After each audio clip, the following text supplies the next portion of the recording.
എല്ലാവർക്കും എൻ്റെ ഹൃദയം നിറഞ്ഞ ഓണാശംസകൾ. ഓണമായിട്ട് നമുക്കൊരു പായസം ഉണ്ടാക്കണ്ടേ? അപ്പോൾ നമുക്കിന്ന് പവിത്ര കൂട്ടിൽ ഏറ്റവും എളുപ്പമായി ഒരു സേമിയ പായസം ഉണ്ടാക്കിയാലോ? അതെങ്ങനെയാണ് ഉണ്ടാക്കുന്നത് നമുക്ക് നോക്കാം. അതിനായി ഞാനിവിടെ 1 കപ്പ് സേമിയയും 2 കപ്പ് പഞ്ചസാരയും 2 ടേബിൾ സ്പൂൺ കിസ്മിസും 2 ടേബിൾ സ്പൂൺ കാഷ്യൂ നട്ടും 1 ലിറ്റർ തിളപ്പിച്ച പാലുമാണ് എടുത്തിരിക്കുന്നത്. ഒരു ഉരുളിയിലേക്ക് 1 ടീസ്പൂൺ നെയ്യ് ഇട്ട് കൊടുക്കുക. അതിലേക്ക് സേമിയ ഇട്ട് കൊടുക്കുക. ഞാനിവിടെ വറുത്ത സേമിയയാണ് എടുത്തിരിക്കുന്നത്. എന്നാലും അത് നെയ്യിൽ കിടന്ന് ഒന്നുകൂടി ഒന്ന് ചൂടായി തീരട്ടെ.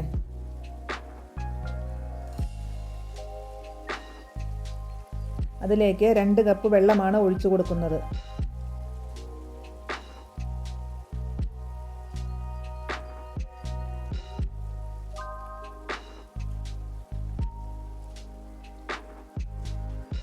ഞാൻ 1/2 കപ്പ് വെള്ളവും കൂടി ഒഴിച്ചു കൊടുക്കുന്നുണ്ട്.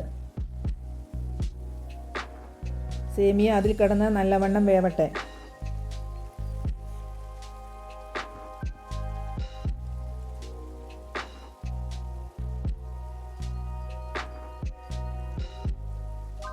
സേമിയ എല്ലാം നല്ലവണ്ണം വെന്ത് പാകമായിട്ടുണ്ട്.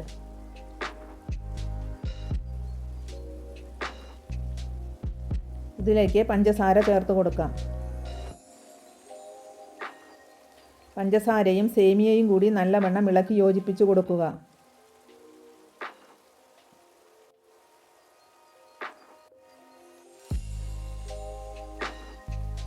ഇനി ഇതിലേക്ക് പാല് ചേർത്ത് കൊടുക്കാം.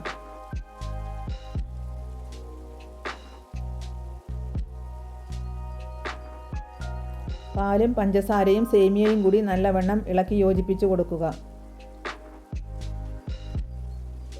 കുറുകുന്നത് വരെ ഇളക്കി കൊടുത്തുകൊണ്ടിരിക്കുക.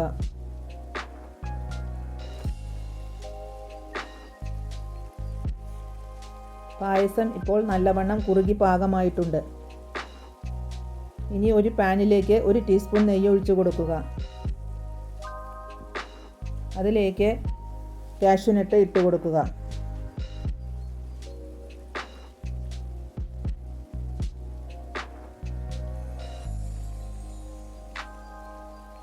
അതിൻ്റെ കൂടെ കിസ്മിസും ചേർത്ത് കൊടുക്കുക.